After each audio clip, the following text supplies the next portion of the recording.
2 female DEA agents disappeared in Washington state while investigating cross-border trafficking, their last known location. A mystery for 8 long years. Then a mining crew exploring a cave system spots evidence of the missing agents in a flooded chamber. A discovery that proved everyone had been completely wrong about their disappearance.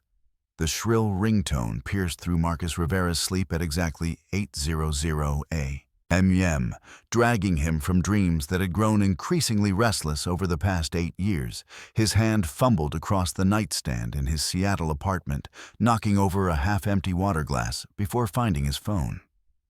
The caller ID showed his supervisor from DEA International Operations Director Patricia Thornton. Never called this early, unless something significant had happened, Rivera. He answered, his voice still thick with sleep. "Marcus, I need you to sit down, if you're not already, Director." Thornton's voice carried an unusual gravity that immediately cleared the fog from his mind. "We've had a development in Elena's case." His sister's name hit him like a physical blow. 8 years of unanswered questions, 8 years of wondering whether she was dead or alive. 8 years of guilt for not being there when she needed him most. Marcus gripped the phone tighter, his knuckles white against the black case. Carl Hendris and his mining crew were conducting routine mineral surveys in an abandoned shaft system. Near the Canadian border, Thornton continued. They discovered a white Ford F-150 through a natural skylight opening in the cave ceiling. Marcus, the VIN matches Elena's missing vehicle. The room seemed to tilt. Marcus forced himself to breathe to process what he was hearing. The truck, "It's definitely theirs," field verification confirms it. The vehicle appears to have fallen or been pushed through the opening above landing in a partially flooded cavern below. "I'm sending you the coordinates. Now local forensics is already on scene, but I wanted you to hear it from me." First, Marcus was already pulling on his clothes, the phone wedged between his shoulder and ear. "How long has it been down there?" Any signs of... He couldn't finish the sentence. That's one of the concerning aspects. Thornton said carefully, despite supposedly being submerged for 8 years. The preliminary report indicates surprisingly minimal rust or water damage. The forensics team leader believes it may have been placed there much more recently than the original disappearance date. The implications sent a chill down Marcus's spine. If the truck had been moved recently, it meant someone had been covering their tracks all these years. Someone who might still be out there. He threw his DEA jacket over his shoulder holster, grabbing his credentials and car keys. "I'm heading there." "Now, Marcus, I know this is personal, but you need to maintain professional distance. We're treating this as a potential crime scene. Not just a recovery operation, understood, but they both knew he was lying. Nothing about Elena's disappearance could ever be just professional for him. The drive north took him through increasingly dense Washington forest, the urban sprawl of Seattle. Giving way to towering evergreens and winding mountain roads, Marcus had driven this route countless times in the months after Elena and her partner Sarah Collins vanished, following every lead, checking every reported sighting they had been investigating. Suspected smuggling routes along the border, focusing on corridors used to move drugs, and people between British Columbia and Washington state. Their last check-in had been routine, just another surveillance operation. In a career full of them, the GPS led him to a gravel access road that hadn't existed 8 years ago, probably cut by the mining company for their survey work. Orange cones and DEA vehicles marked the makeshift command center established at the cave entrance. The scene buzzed with activity, forensics teams in white coveralls, local law enforcement maintaining a perimeter, and the grim efficiency of professionals who dealt with death regularly. Marcus parked and approached the lead forensics investigator, a woman in her 50s with sharp eyes behind safety glasses. She introduced herself as Dr. Sarah Lindstrom, Agent Rivera. "I was told to expect you," she said, her voice carrying a mix of professionalism and sympathy. "I want to prepare you for what we've found." They walked toward a tent that had been erected near the cave entrance, passing evidence markers and photography equipment inside. 3 body bags lay on examination tables, each tagged with preliminary identification numbers. We've recovered 3 bodies from the cave. So far, Dr. Lindstrom explained, using field identification procedures. We've confirmed 1 victim as Agent Sarah Collins through dental records, and her DEA badge, which was still on her person. Marcus felt his throat constrict. Sarah had been Elena's partner for 3 years, a decorated agent with a young daughter at home, cause of death. Dr. Lindstrom led him to a laptop showing digital x-rays. This is where it becomes clearly criminal agent Collins shows evidence of blunt force trauma to the skull injuries, inconsistent with a vehicle accident or fall. The pattern suggests deliberate strikes with a heavy object. This shifts our entire investigation from missing persons to homicide. The other 2 bodies, both female, significantly decomposed. No matches in missing persons databases, yet we're running DNA and checking with Canadian authorities as well. She paused, studying Marcus's face. Agent Rivera, I need to be clear about something. We've thoroughly searched the vehicle and immediate cave area. Agent Elena Rivera's body is not among those we've recovered. The words hit him with a mixture of relief and renewed dread. If Elena wasn't in the cave with Sarah and the truck, what had happened to her? Had she escaped initially only to meet her end elsewhere, or... And this thought chilled him more than any other. Had she been taken alive? Dr. Lindstrom showed him the truck through the cave, opening using powerful spotlights to illuminate the cavern below. The white F-150 sat partially submerged, its DEA marking still visible. Despite the murky water, seeing it brought back memories of Elena proudly showing off her new assigned vehicle, joking about finally getting a truck that could handle the rough terrain of Border Patrol. The minimal water damage is puzzling. Dr. Lindstrom continued, this cave system floods seasonally. If the truck had been here 8 years, we'd expect significantly more deterioration.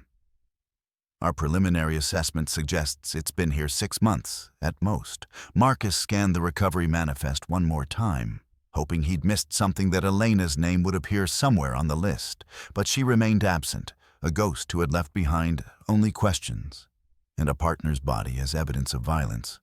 We're expanding the search grid. Dr. Lindstrom assured him, if there are other remains in connected cave systems, we'll find them. But Marcus knew from 8 years of searching that some people didn't want to be found, and some secrets were worth killing to keep buried. He stared at the cave opening, wondering if Elena had looked up through that same skylight in her final moments, or if her story had continued beyond this dark hole in the earth. Either way, Sarah Collins' murder proved one thing: his sister and her partner hadn't simply gotten lost or had an accident. They had been targeted, and their killer had gone to great lengths to hide the evidence. The Cascade Ridge Motel sat like a relic from another era, its faded neon sign flickering intermittently in the gray afternoon light. Marcus pulled into the gravel parking lot just after noon, his body heavy with exhaustion that went beyond physical fatigue. The emotional toll of seeing Sarah Collins' body, of confronting the violent reality of what had happened to his sister's partner, pressed down on him like a physical weight director. Thornton had been firm on the phone. Take the mandatory rest period, Marcus, 4 hours minimum. That's not a request. DEA protocol existed for a reason. Agents who were emotionally compromised, made mistakes, missed crucial details, got themselves or others killed. He knew she was right, but every moment away from the investigation felt like a betrayal of Elena's memory. The motel room smelled of industrial cleaner and old carpet, a combination that somehow made the space feel even more isolated. Marcus set his service weapon on the nightstand with careful precision, followed by the stack of case files he'd grabbed from his vehicle. 8 years of reports, witness statements, and dead-end leads that he'd read so many times he could recite them from memory. His hands trembled as he unscrewed the cap from a water bottle. The tremor had nothing to do with the cool mountain air or lack of food. It was pure adrenaline. A crash mixed with grief, seeing that truck in the cave. Knowing Sarah had died violently while Elena remained missing had shattered the small comfort he'd built around uncertainty for 8 years.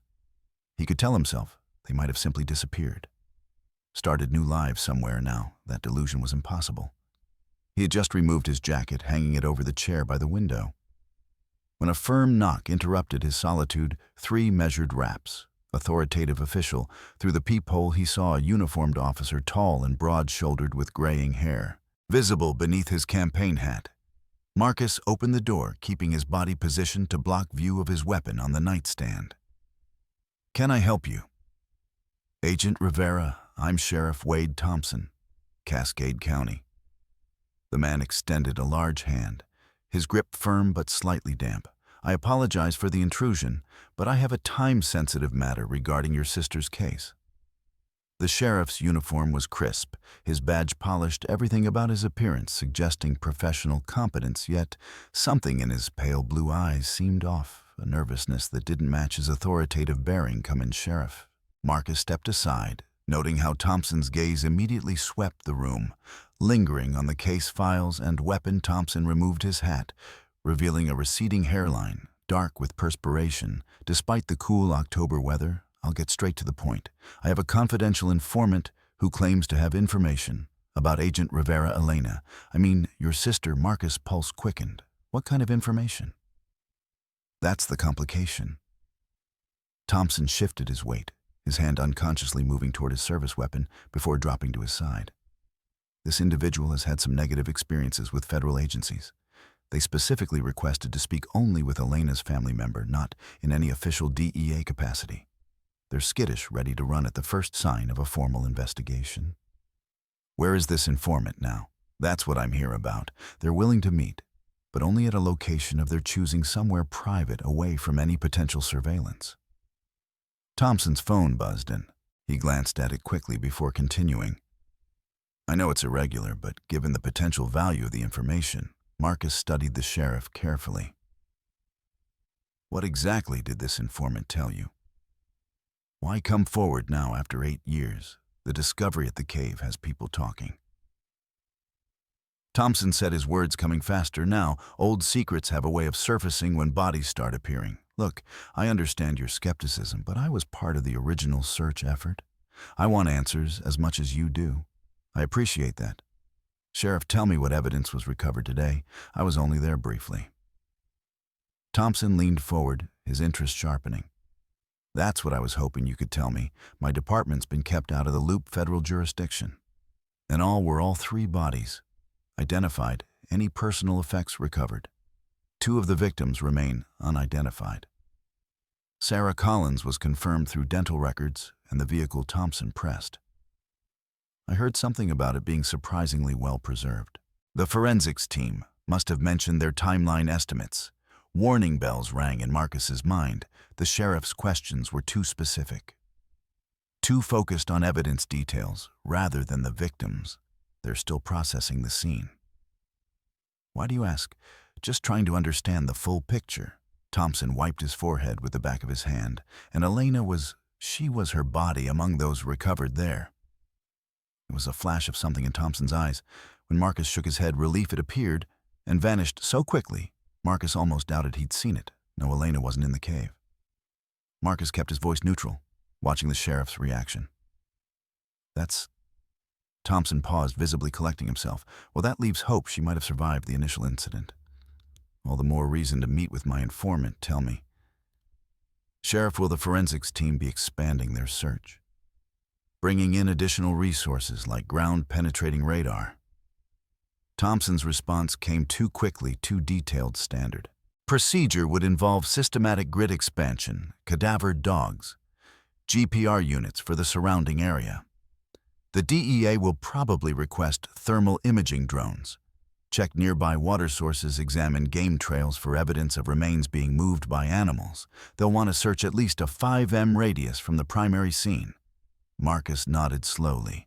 Few county sheriffs could outline DEA evidence procedures with such precision. "You seem very familiar with federal investigation protocols." "I've worked with your agency before," Thompson said, but his eyes darted away. "Cross-border jurisdiction issues. Mostly, we need to coordinate resources. Make sure we're not duplicating efforts, of course." Marcus stood a clear signal. The conversation was ending. "I'll need to clear any meeting with my supervisor. First time is a factor here." Thompson insisted, rising as well. "My informant won't wait long. They're scared. Agent Rivera, whatever they know, it's had them looking over their shoulder for 8 years. Give me 2 hours. I'll contact you. Through official channels, Thompson's jaw tightened, but he nodded 2 hours after that. I can't guarantee they'll still be willing to talk. He moved toward the door, then paused. Agent Rivera, I know what it's like to lose someone. I had a sister too, died in a car accident when she was 23, the not knowing that would be even worse. The words rang hollow, a performance that didn't quite reach Thompson's eyes. Marcus maintained his expression of gratitude until the door closed, then immediately moved to the window. He watched Thompson sit in his patrol car for several minutes, making what appeared to be a heated phone call, before finally driving away. Every instinct Marcus had developed in 15 years with the DEA screamed danger. Thompson's specific questions, his detailed knowledge, the convenient appearance of an informant just hours after the bodies were discovered, it all formed a pattern too suspicious to ignore. But if there was even a chance the sheriff had real information about Elena, Marcus couldn't dismiss it entirely. He picked up his phone to call Director Thornton, then hesitated. Official channels meant official responses, and Thompson would be notified immediately of any federal inquiry if the sheriff was involved. Somehow alerting him would only give him time to cover his tracks. Marcus retrieved his service weapon, checking the magazine before holstering it, whatever Thompson's real agenda. One thing was clear: the sheriff knew more about Elena's disappearance than any uninvolved local lawman should. And his barely concealed relief at learning Elena's body wasn't in the cave suggested that knowledge was worth protecting. The DEA field office occupied the 15th floor of a federal building in downtown Seattle, its windows offering a panoramic view of Elliott Bay that Marcus barely noticed as he badged through security at 200 p.m. His mind churned with the implications of Thompson's visit, replaying every micro-expression, every too-specific question, every moment of barely concealed relief when he learned Elena's body hadn't been found. The archive room hummed with the white noise of climate control systems designed to preserve decades of case files. Marcus pulled up the digital records first, his fingers flying across the keyboard as he accessed the original missing persons report, the one he'd filed himself 8 years ago when Elena failed to check in after 48 hours reading his own words. Brought back the raw panic of those first days, the gradual shift from concern to desperation. As hours became days, became weeks. But it was Sheriff Thompson's contributions to the investigation that drew his attention. Now the sheriff had filed his first report at 7:23 a.m. the morning after Elena and Sarah disappeared, remarkably detailed for someone who claimed to have been off duty the previous night. Marcus read through Thompson's assessment with fresh eyes, his suspicions crystallizing with each paragraph based on my extensive knowledge of local terrain. Thompson had written, "I recommend focusing search efforts on the following sectors." What followed was a carefully constructed search grid that Marcus now realized created a corridor of uncharted territory along the Canadian border. Thompson had justified each exclusion with reasonable-sounding explanations. This area was too steep for vehicle access. That section flooded seasonally. Another zone was fenced private property with security that would have reported any intrusion. Marcus pulled up satellite imagery from 8 years ago, comparing it to Thompson's recommendations. The impassable terrain showed clear evidence of trails. The flooded sections were bone dry in the images from that October, and the secured private property appeared to be abandoned structures with no visible fencing or security measures. He dug deeper into the supplemental files, finding a report that made his blood run cold. James Carver, a game warden with 30 years' experience in these woods, had filed a contradictory assessment. Just 2 days after Thompson's, Carver noted well-established paths through sectors 7 and 9. The exact areas Thompson had declared impassable. The warden had even mentioned recent vehicle tracks inconsistent with logging operations near the cave system. Yet somehow Carver's report had been buried in supplemental files never integrated into the main investigation. Marcus's fingers flew across the keyboard, pulling up missing persons databases for Cascade County and surrounding jurisdictions. He set parameters for the past decade. Focusing on Thompson's patrol areas, the results made him lean back in his chair, a chill running down his spine. 17 missing persons cases along Thompson's regular patrol routes. The state average for similar rural areas was 4 to 5. Over the same period, the victims showed a disturbing pattern. Mostly young women, many of them immigrants or traveling alone. People whose disappearances might not trigger immediate large-scale searches. Maria Gonzalez, 28, undocumented. Immigrant, last seen hitchhiking near the border. Ashley Chen, 19, college student, whose car broke down on Highway 20. Natasha Volkov, 24, Russian tourist, who vanished during a solo hiking trip case. After case, all bearing Thompson's assessment signature. Likely voluntary disappearance, probable border crossing to avoid immigration enforcement, no evidence of foul play. The sheriff had effectively shut down deeper investigations. With his authoritative reports and jurisdictional complexities, meant federal agencies rarely second-guessed local law enforcement assessments. Marcus accessed the shared law enforcement database, using his federal credentials to pull Thompson's duty logs from October 8 years ago. The official record showed routine patrols, nothing out of the ordinary. But when Marcus cross-referenced with fuel receipts from the county motor pool, a glaring discrepancy emerged. Thompson's logged patrols should have consumed approximately 80 m worth of fuel. The receipts showed he'd burned through enough gas for 240 miles, triple the distance. Where had Thompson driven that night? The answer came from an unexpected source buried in the supplemental files of the original investigation. Marcus found raw cell tower data that had been collected but apparently never analyzed. In the chaos of a multi-agency search operation, it seemed no one had thought to check where Thompson's phone had been pinging. Marcus ran the data through mapping software, watching as Thompson's movements painted a damning picture at 11:47 p.m. approximately 2 hours after Elena's last check-in. Thompson's phone pinged a tower near the cave system. The same cave where the truck had just been found. He remained in that area for over an hour, his phone connecting to towers, in a pattern consistent with someone moving around the location, not just driving through then at 2:15 a.m. Then the signals showed him heading north toward the Canadian border. Before eventually returning to town, the sheriff had been at the crime scene the night Elena and Sarah disappeared. He'd spent considerable time there, hours before any missing persons report was filed, before anyone except their killer.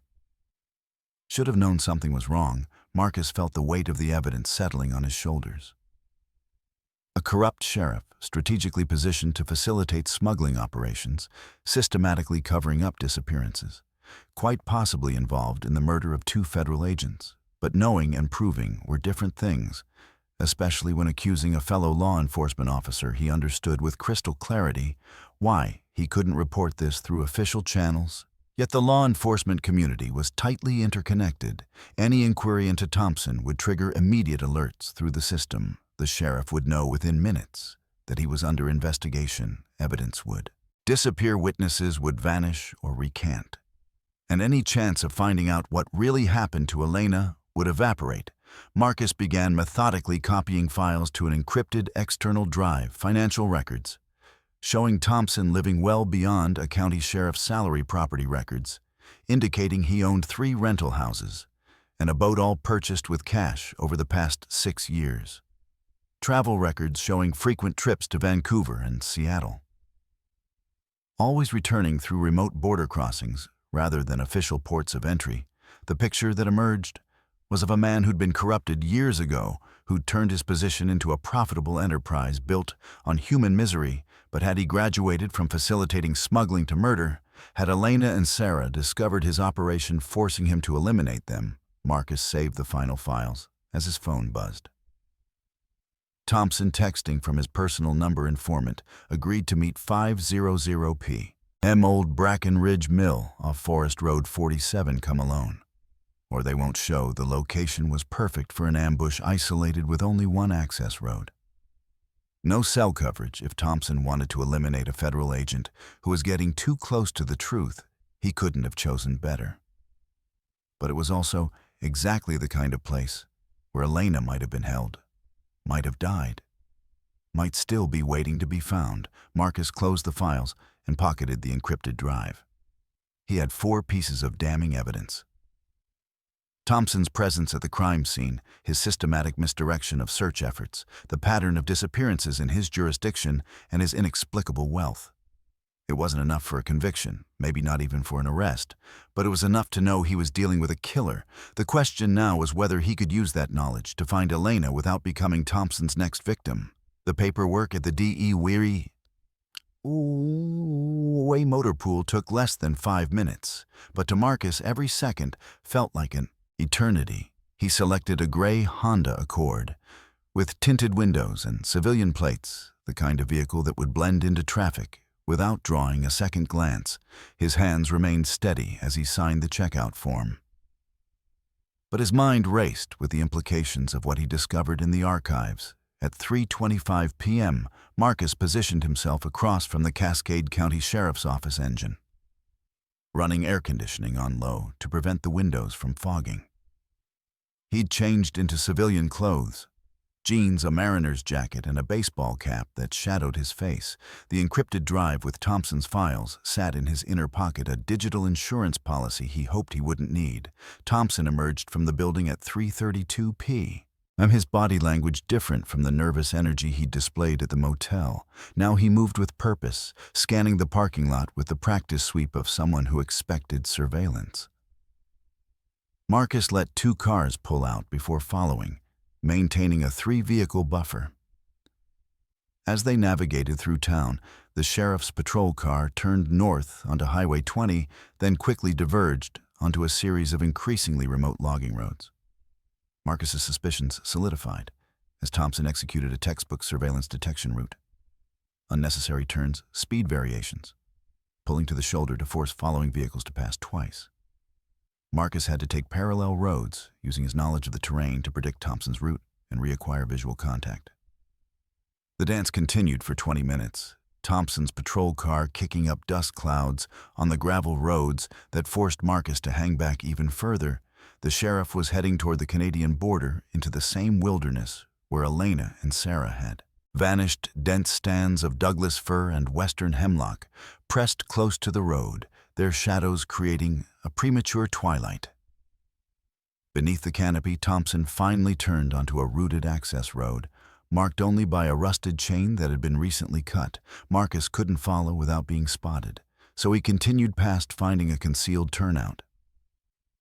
4 miles ahead, he grabbed his binoculars and phone, then moved through the forest on foot, using game trails to circle back toward Thompson's destination. The trees opened onto a clearing dominated by the skeletal remains of the Bracken Ridge lumber mill, abandoned since the spotted owl controversies of the 1990s, but the site showed signs of recent activity. Fresh tire tracks crisscrossed the packed earth, new padlocks gleamed on the gate, and security cameras had been mounted on poles. Someone had repurposed this remote location for activities that required privacy. Marcus found an elevated position behind a massive fallen cedar, the natural blind, offering clear sight lines while keeping him concealed through his binoculars. He watched Thompson park near a cluster of vehicles, 2 pickup trucks, and a van with British Columbia plates. The sheriff checked his weapon before approaching 3 men who emerged from the mill's main building. Recognition hit Marcus like a physical blow. He knew these faces from DEA intelligence briefings. Victor Koff, suspected of running drugs through the border forests; Chen Wei, linked to human trafficking operations; and Robert Bobby Tanner, a local, who had been questioned but never charged in multiple smuggling cases. The 3 men who always seemed to slip through law enforcement nets, who always knew exactly when and where to avoid patrols. Now Marcus understood why Thompson greeted the men with familiar ease, accepting backslaps and handshakes like old friends. Clove produced a thick manila envelope from his jacket, which Thompson accepted without hesitation. The sheriff's back was to Marcus as he counted the contents, but his body language suggested satisfaction with the payment. Marcus managed to capture several photos with his phone. Zoomed the digital evidence, grainy but clear enough to identify all parties. The wind shifted, carrying fragments of conversation across the clearing. Marcus strained to hear, catching pieces that made his blood run cold. Increased federal presence since the cave discovery. Thompson was saying they'll expand the search grid within days. Then we move everything tonight, Claude replied, his accent thick but understandable, the northern warehouse first. Chen Wei gestured angrily. This is too fast. We have product in transit, buyers expecting delivery. Would you rather explain to buyers or to federal agents? Thompson interrupted. I'll handle the cleanup at the northern site. Same as I did 8 years ago. The casual reference to 8 years ago when Elelenina disappeared sent ice through Marcus's veins. He forced himself to remain still, to keep recording, despite the rage building in his chest. What about the bodies in the cave? Tanner asked nervously if they identify the other two. They won't, Thompson said firmly. Maria and her daughter aren't in any databases that matter. Just 2 more illegals who disappeared crossing the border. Maria and her daughter Marcus filed the names away, thinking of the 2 unidentified bodies in the cave victims, who now had names. If not justice. Thompson pulled out his phone, dialing a number. Yeah, it's me. We have a problem. The Rivera brother is asking questions. Marcus's name on the sheriff's lips felt like a target being painted. On his back, he was too interested in the evidence, asking about expansion of the search area. How much do you think the DEA guy really knows about what happened to his sister? The response was inaudible, but Thompson's next words carried clearly he might be a problem. That needs addressing. He's staying at the Cascade Ridge Room, 12. I can... Clove grabbed Thompson's arm. No more federal agents. You killed 2. And look where we are now. I kept us safe for 8 years, Thompson snarled. If Rivera keeps digging, he'll find the northern site. Then we're all finished. Then we clear it tonight, Chen Wei said decisively. Everything, product, equipment, records, burn what we can't move. And the merchandise? Tanner asked. Marcus realized with growing horror that merchandise has meant people trafficking victims move them through the usual corridor. Thompson said, I'll make sure patrol units are elsewhere. We have maybe 6 hours before Rivera can mobilize any real search. The meeting began to break up, the men moving toward their vehicles with the efficiency of a well-practiced operation. Marcus carefully retreated through the forest, his mind racing. He'd found the conspiracy a sheriff corrupted into facilitating drug and human trafficking, who'd murdered federal agents to protect the operation, but now they knew he was a threat, and they were accelerating their timeline. The northern site Thompson mentioned was that where Elelenina had been held, where she might have died. The reference to cleaning it up like 8 years ago suggested Thompson had disposed of evidence. Before possibly Elena herself, Marcus reached his vehicle and immediately checked for surveillance or tracking devices, a precaution that now seemed prescient rather than paranoid. Finding nothing, he started the engine and drove carefully back toward town, using a different route than his approach. His phone showed no signal as expected in these remote areas, preventing him from calling for backup. The dashboard clock read 4:47 p. Miss Thompson had promised to meet him with an informant at 5:00 p. Obviously a trap. Now, the sheriff would expect him to show up, would be waiting with his smuggling partners to eliminate another federal agent who'd gotten too close to the truth. But Marcus had evidence now. Photos, names, locations. More importantly, he knew about the northern warehouse and the planned evacuation tonight. If trafficking victims were being held there, if evidence about Elena's fate existed at that site, he had only hours to act. The weight of his service weapon felt reassuring against his ribs, but Marcus knew he was outgunned, and outnumbered. Thompson had the advantage of knowing the terrain. Having allies and operating outside the law, Marcus had only his training, his determination, and the hope that somewhere in that northern warehouse, he might finally find answers about his sister's fate. Marcus's hands shook as he fumbled for his phone.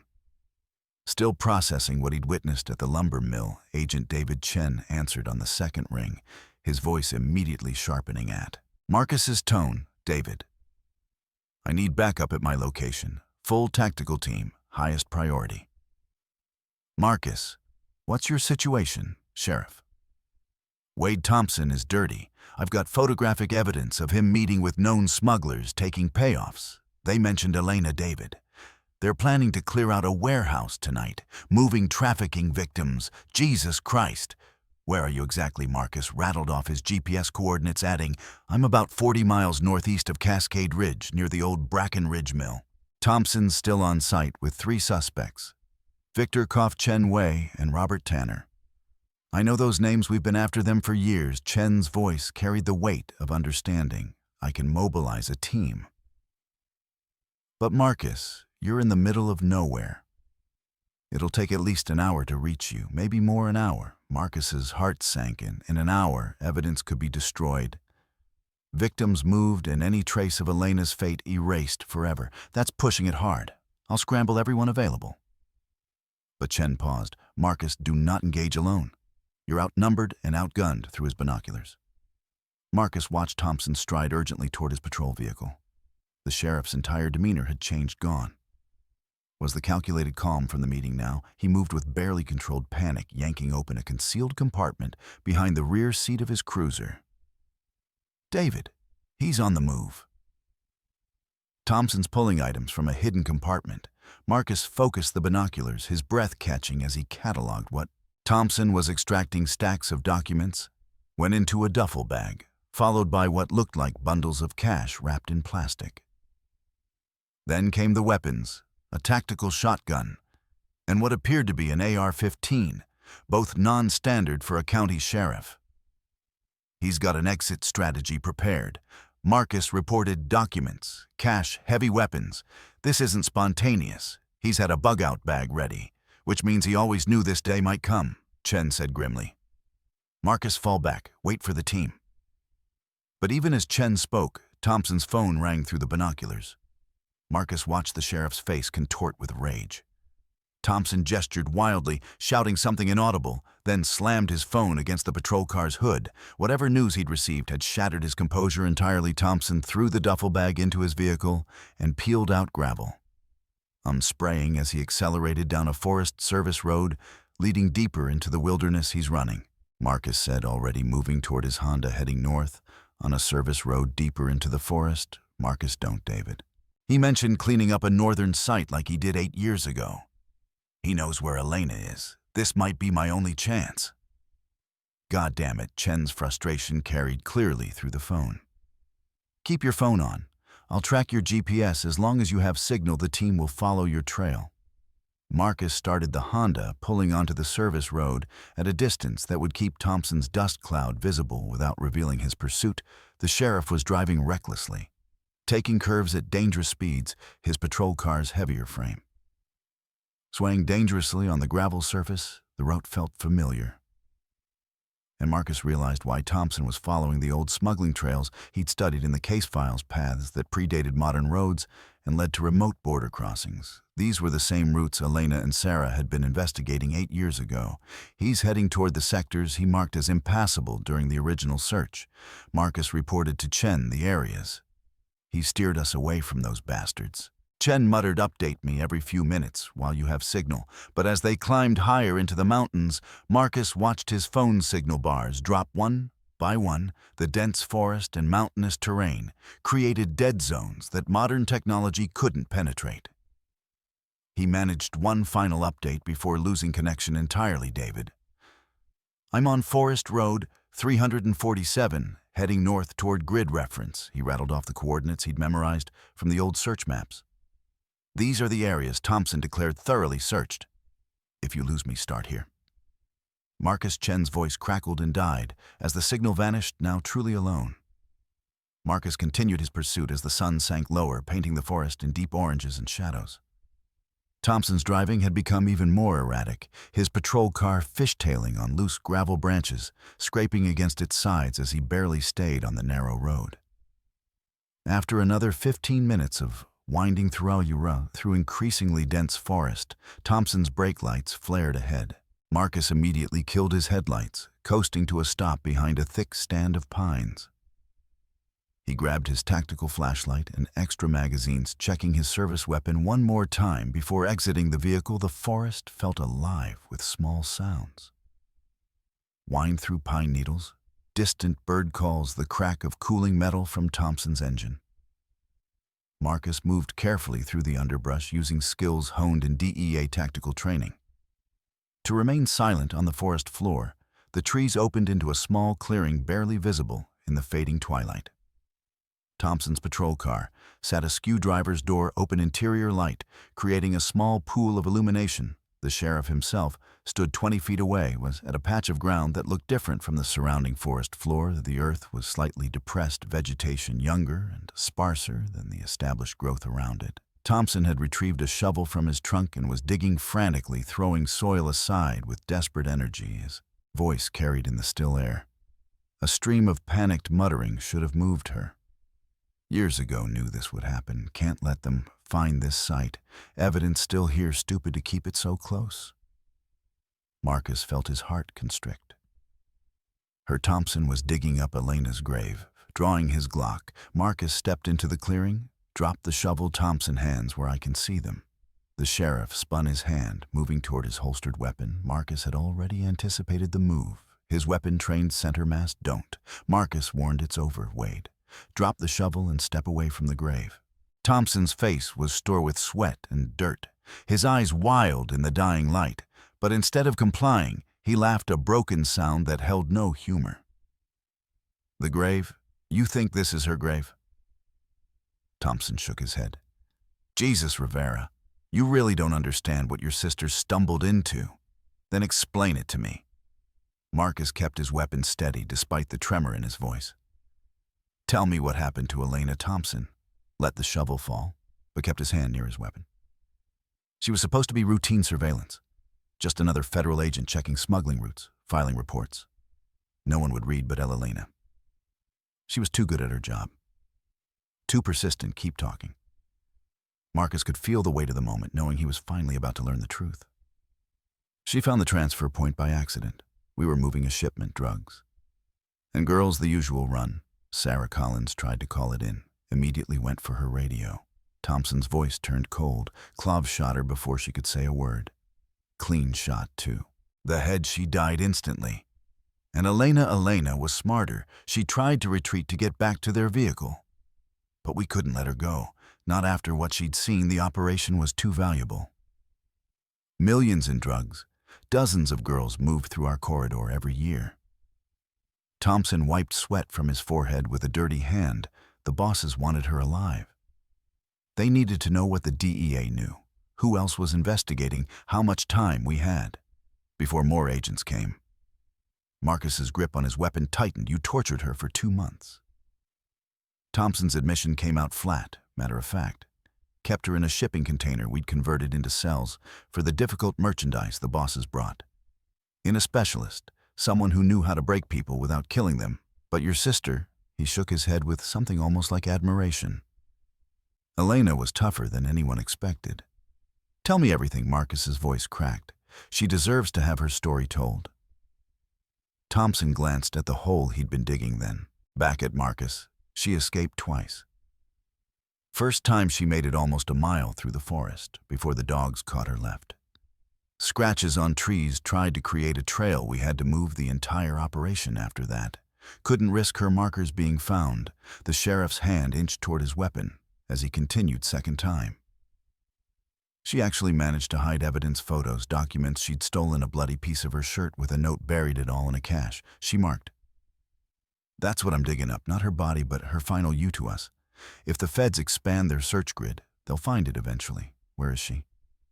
Thompson, where's Elena's body? You want to know how she died?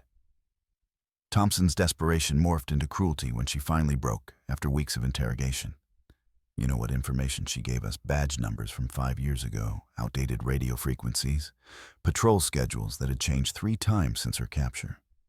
She fed us worthless intel to buy time, hoping someone would find her. Marcus heard engines in the distance, still faint, but growing closer. Thompson heard them too, his panic returning. We realized she'd never give us anything useful. The specialist wanted to sell her. Said she'd bring good money in certain markets, federal agent, as a trophy. But she'd seen too many faces, knew too much. So I handled it myself. Thompson's voice dropped 1 shot back of the head, same as her partner. She died brave, if that matters, never begged. Never stopped fighting. Where is her body? Marcus demanded, his vision blurring with tears he couldn't afford to shed yet. Thompson smiled coldly. Where do you think we had a crematorium for problems like her? No body, no evidence. No closure for families who ask too many questions. Your sister is dead. Rivera has been for 8 years. The sound of approaching vehicles grew louder. Thompson's hand moved for his weapon, using Marcus's moment of grief as a distraction, but the forest around them suddenly came alive with movement. Two men emerged from the trees. Marcus recognized them from the mill, armed with rifles, and moving to flank him, dropped the weapon, fed. One commanded. Marcus tried to swing his Glock toward the new threat, but a rifle butt caught him in the temple stars, exploded across his vision. As he fell to his knees, his weapon was kicked away, as hands roughly searched him, taking his phone wallet and backup magazine through the blurred vision. Marcus saw Thompson standing over him, his service weapon drawn. "You should have left this alone. Rivera, you could have lived with uncertainty. Now you'll die just like your sister did, fighting for nothing, saving no one." The darkness rushing up to meet Marcus felt almost merciful compared to the weight of Thompson's revelations. Elena had suffered for 2 months, had fought and planned and tried to leave. Evidence had died alone. Cremated to ash, erased from the world, except in the memories of her killers as consciousness faded. Marcus heard Thompson organizing the men preparing to move him somewhere else for disposal. But he also heard something else. Engines growing louder closer than Thompson realized Chen's team following his trail, racing against time. Just as Marcus had, the last thing he registered before darkness claimed him was Thompson's curse of recognition, the sheriff finally understanding that Marcus hadn't come alone. After all, consciousness returned in waves, each one bringing fresh pain from the rifle strike to Marcus's temple. The world swayed and bounced, accompanied by the rumble of an engine and the smell of motor oil and fierce sweat. He was in the back of a van, hands zip-tied behind him, shoulder pressed against cold metal flooring that vibrated with every pothole. Through his clearing vision, Marcus could make out 2 other figures, the men who'd ambushed him in the clearing they sat on. Wheelwell's rifles across their laps, discussing logistics in a mixture of English and Russian, despite the throbbing in his skull.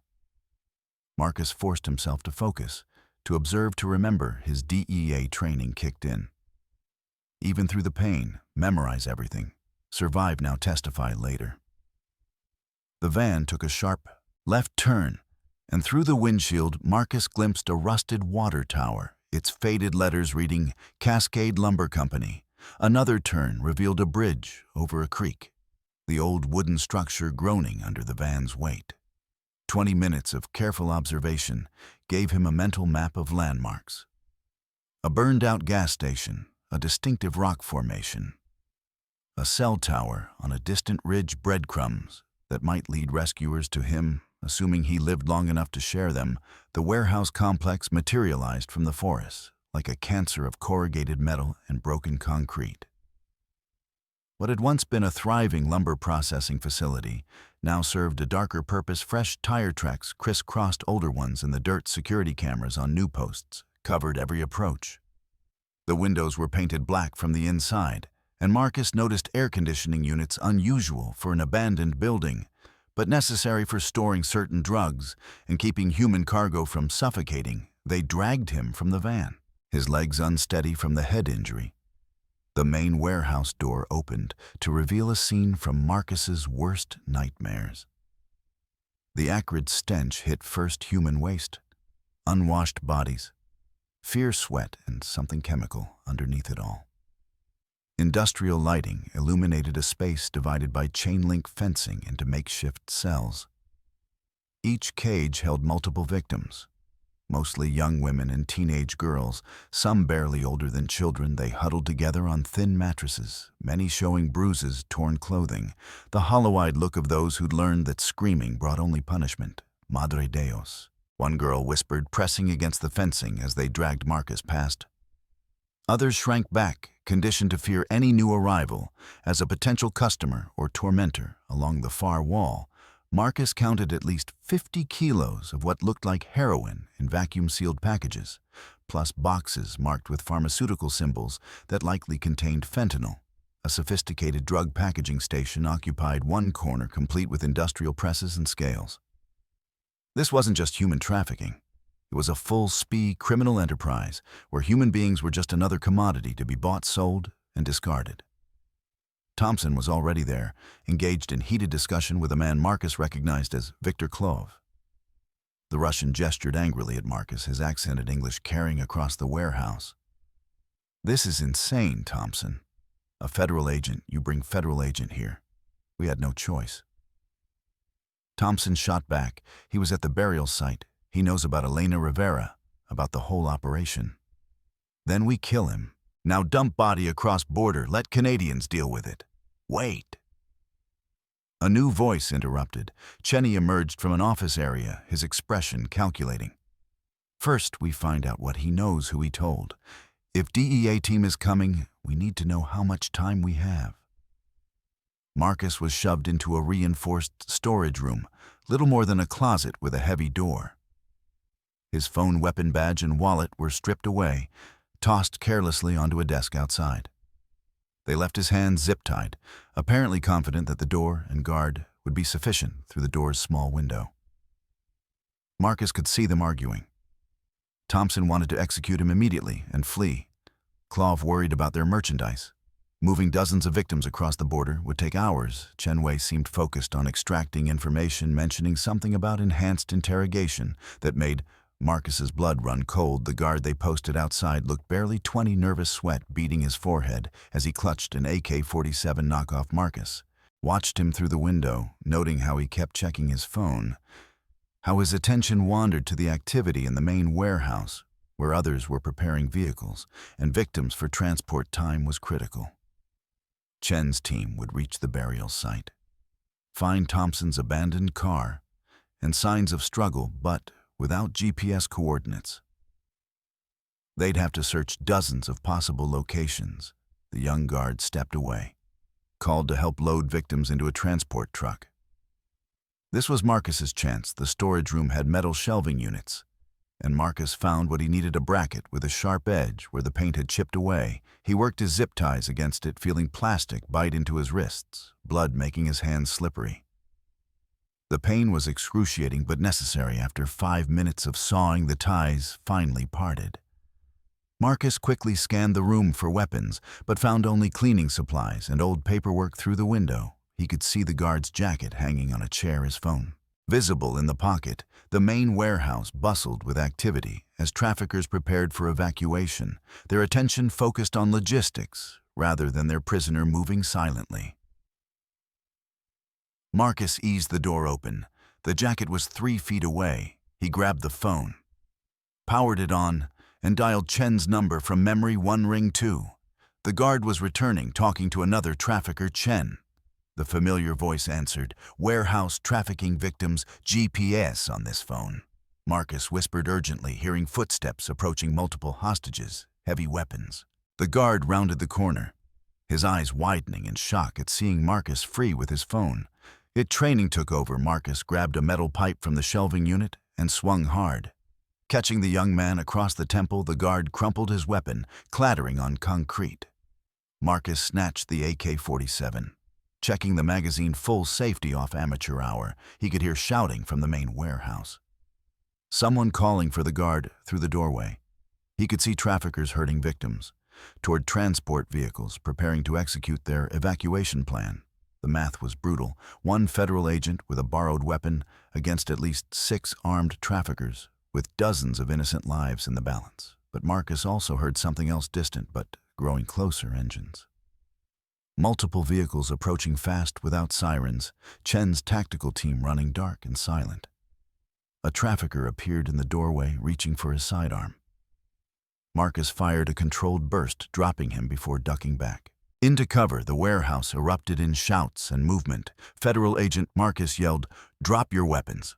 The response was automatic weapons fire that shredded the doorframe above his head, but his announcement had the intended effect: pandemonium. Some traffickers ran for exits, others took defensive positions, and crucially, they stopped loading victims into vehicles. Marcus moved toward the cages, keeping low. A teenage girl, maybe 16, was pressed against the chain link, tears streaming down her face. "Por favor, audenos," she begged. "Stay down." Marcus ordered in Spanish, "Help is coming. Everyone get low, away from the walls." Thompson's voice boomed across the warehouse. "Rivera, you just signed their death warrants. We'll kill every witness before your backup arrives. Marcus saw Clove moving toward the cages with his rifle raised. Ready to execute the witnesses without hesitation, Marcus broke cover, firing. As he moved, his burst caught Clove in the shoulder, spinning him around. Return fire forced Marcus behind a concrete pillar, chips of cement stinging his face.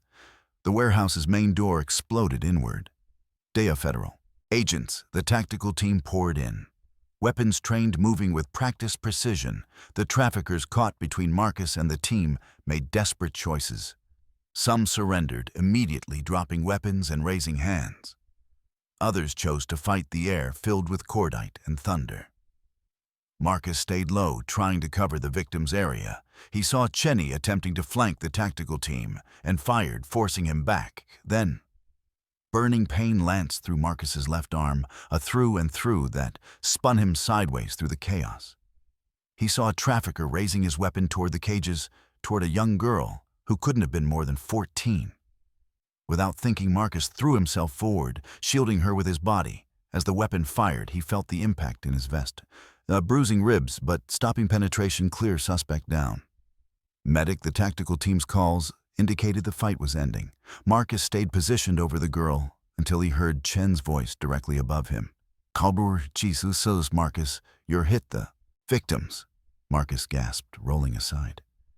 "Check the victims first." The girl he'd shielded was sobbing, clutching his good hand with both of hers, whispering, "Gracias," over and over around them. Federal agents were cutting locks, opening cages, calling for additional medical support. The warehouse that had been a chamber of horrors was transforming into a rescue operation. Thompson was on the ground, in cuffs, blood seeping from a leg wound. Clove was unconscious, being treated by medics. Cheney hadn't survived the firefight in total. 3 traffickers were dead, 4 in custody. More importantly, Marcus counted 32 victims, being led to safety, 32 lives that would continue. Because Elena's investigation, even in death, had finally borne fruit. As a medic worked on his arm, Marcus watched the victims being wrapped in blankets, given water, treated with the dignity that they'd been denied. Some were looking around in disbelief, unable to process that their nightmare was ending. Others wept with relief or sat in shocked silence. "This is just one sight," Thompson said from where he lay, his voice bitter. "You have no idea how deep this goes. How many more?" "Then you'd better start talking," Chen interrupted, standing over him, "because your only chance at avoiding a death sentence is full cooperation." Marcus closed his eyes, letting the medic work. They'd saved these victims, stopped this operation, but Elena was still gone. Still, he could almost hear his sister's voice in the warehouse, see her fierce determination in the rescued girl's surviving eyes. She would have been proud of this moment, even if she couldn't share it. The warehouse resembled a battlefield triage center. Paramedics moving between victims with practiced efficiency, while federal agents processed the scene. Marcus sat on the tailgate of an ambulance.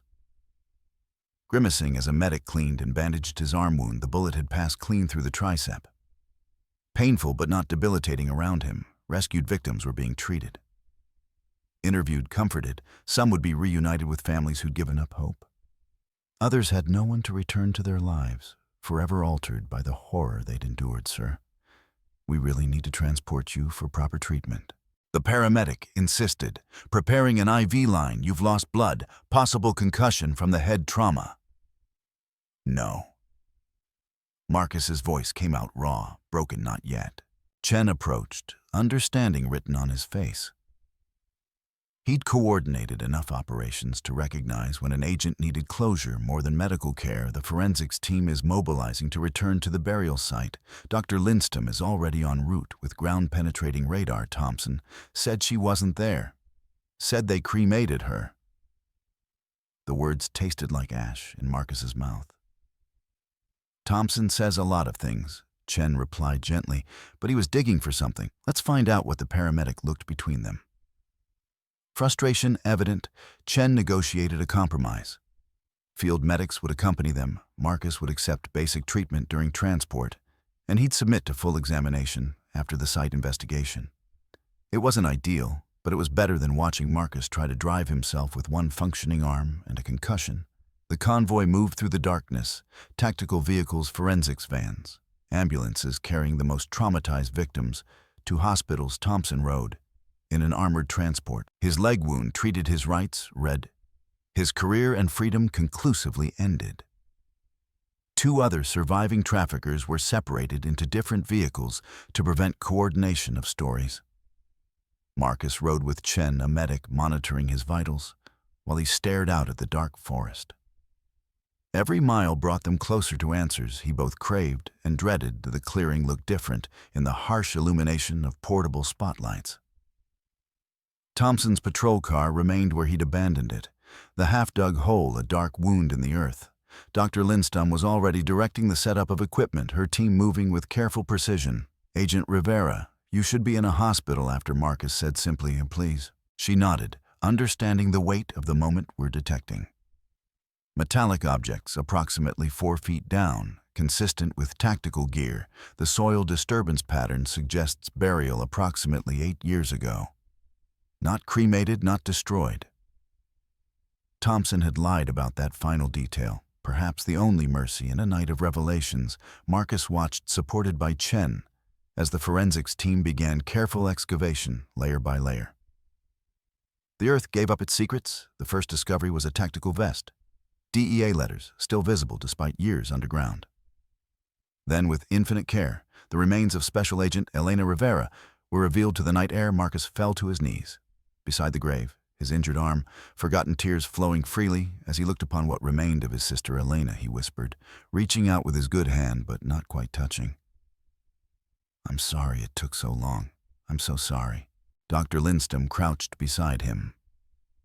Her professional demeanor softened by compassion. The skeletal evidence confirms prolonged captivity. Healed fractures consistent with torture. Defensive wounds on the hands. But Marcus, look here. She indicated marks on the ribs. Single gunshot wound to the back of the head.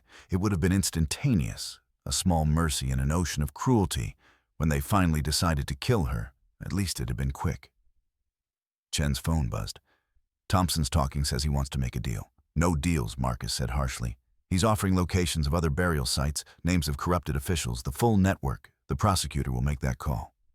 Not us. Chen paused, but Marcus, he's also explaining about Elena, about what she hid. The excavation continued, and beneath Elena's remains, they found what Thompson had been desperate to recover. A plastic-wrapped bundle preserved against the elements inside were photographs of the trafficking operation documents stolen from Thompson's office, and a blood-stained piece of fabric with Elena's handwriting. Elena Rivera, DA Special Agent Badge, number 3847, taken alive, October 15th. Sarah Collins, murdered at scene. Sheriff Wade Thompson, involved trafficking operation warehouse 3 miles north of Brackenridge Mill. They're moving people and drugs. Please tell Marcus. I fought, tell him. I never gave them anything real. Tell him I'm sorry. Marcus clutched the note, his sister's last words breaking something inside him. She'd apologized after enduring 2 months of torture, maintaining operational security, gathering evidence, even while captive. She'd apologized as if she'd failed somehow, as if her extraordinary courage wasn't enough. She saved them, Marcus said, looking at the note. Then, at the lights of ambulances carrying victims to safety, 32 people are alive tonight, because she never gave up. Thompson's full confession came over the next hours, delivered from his hospital bed, as part of a desperate attempt to avoid the death penalty. The trafficking ring had operated for over a decade, moving drugs south and people north, using law enforcement intelligence to avoid detection. Thompson had been recruited early, his gambling debts making him vulnerable to corruption. Elena Rivera was never supposed to be there. Thompson admitted to federal prosecutors she deviated from her assigned patrol route. Following a hunch, found our transfer site by accident. Collins went for her radio immediately. Koff didn't hesitate, but Rivera, she tried to retreat to de-escalate professional. To the end, the interrogation revealed the full scope. 2 other corrupted officials in Border Patrol, a network of safe houses' routes that shifted based on law enforcement patterns. Thompson provided the 2 unidentified bodies in the cave were confirmed as Maria Gonzalez and her 9-year-old daughter Anna, who died from intentional overdoses when they tried to escape during transport. We dumped the truck 6 months ago. Thompson explained. Original hiding spot was being developed. Construction crews getting too close. Figured the cave would hold it until we could destroy it properly. 5 additional burial sites were revealed, each containing victims who'd resisted or become liabilities. Families who'd waited years for news would finally have answers, bodies to bury. Some measure of closure as dawn broke over the forest. Elena's remains were carefully removed for proper burial. Marcus stood vigil throughout, speaking quietly to his sister, updating her on their parents, on the lives she'd saved, on how her sacrifice had. Meaning the medics periodically checked his vitals, concerned about shock and blood loss, but understood this vigil was as necessary as any medical treatment. You ready? Chen asked gently as the coroner's van prepared to depart. Marcus took one last look at the clearing where his sister had been hidden for 8 years, where she'd used her final moments of control to hide evidence that would eventually destroy her killers, where Thompson had thought darkness and Earth could bury truth forever. She fought, Marcus said, Elena's note carefully folded in his pocket, even at the end, even when she knew she would die. She fought to leave something behind, to save others. He finally accepted the paramedics' ministrations, letting them guide him to an ambulance. As they drove toward the hospital, Marcus watched the sun rise over the Washington forest, painting the trees in gold and shadow. Somewhere behind them, crime scene tape marked places of horror ahead. 32 survivors were beginning their journey back to lives. Interrupted. Elena was gone. Had been gone for 8 years, but her determination to protect and serve had outlived her body, had waited buried in dirt and darkness until her little brother could finish what she'd started. Thompson would die in prison. The trafficking network was shattered. Lives were saved. It wasn't justice. Nothing could be after what Elena endured, but it was resolution. It was truth. Finally dragged into light, it was the best Marcus could do with the time he'd been given that his sister had not.